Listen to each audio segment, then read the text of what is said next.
ఇంకా పూజలు, హోమాలు, వ్రతాలు, యాగాలు, యజ్ఞాలు అనేసి మనం ఏమంటామో అది యావేళ సైంటిఫిక్ గా రిలేట్ అయింది అనేసి కూడా నేను ఇప్పుడు మీకు ఎక్స్ప్లెయిన్ చేస్తాను.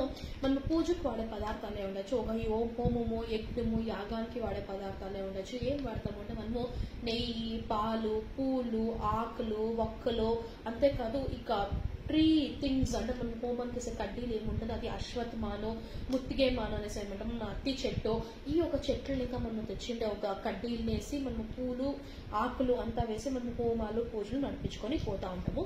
దీని నుంచి ఏం బెనిఫిట్ అంటే ఈ ఒక ట్రీ ప్రోడక్ట్స్, ప్లాంట్ ప్రోడక్ట్స్ ఏముంది దీనికి చాలానే మెడిసినల్ వాల్యూ ఉంది.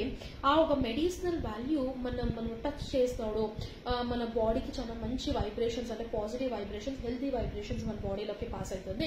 అంతేకాదు మనం అట్లా మెడికేటెడ్ వాల్యూ ఉండే ఆ ఒక ట్రీది కడ్డీలు మనం వేసి హోమం చేసినప్పుడు ఏమైతుంది ఏంటంటే వన్స్ అది ఫైర్ ಮತ್ತೆ ఆ కడ్డీలో టచ్ అయిన వచ్చే రేడియేషన్ ఏముంది, ఆ ఒక పగ అనేసి మనం ఉంటాం, ఆ పగ ఏముంది దానికి చాలా మంచి హెల్త్ బెనిఫిట్స్ ఉంది. హోమం పగ తగిలితే ఎన్నో హెల్త్ డిజార్డర్స్ అంతాను క్లియర్ అవుతుంది అనేసి మనం విన్నాము.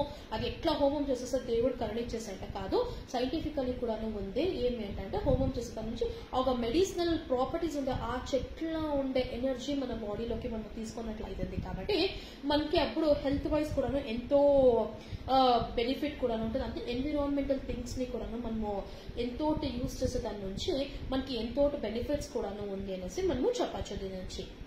సో ఇది హోమానికి ఉండొచ్చు, పూజకే ఉండొచ్చు, మనం పూజలు చేసే దాని నుంచి బెనిఫిటింగ్. పూజలో కూడా మనం వాడేది అంతా చెట్లకి దానికి సంబంధించిన పదార్థాలే మనం వాడతాము. ఇంకా నేను మీకు ఎప్పుడైనా చెప్పొద్దు పాలు, తేనె, నెయ్యి ఇవన్నీ యూజ్ చేసుకొని మనం అభిషేకం చేస్తాం. దాని నుంచి కూడా మనకి ఎంత విగ్రహాలకి మనం అభిషేకం చేసే దాని నుంచి ఎంత బెనిఫిట్ ఉంది, దాంట్లో విగ్రహాలకి బెనిఫిట్ ఉంది.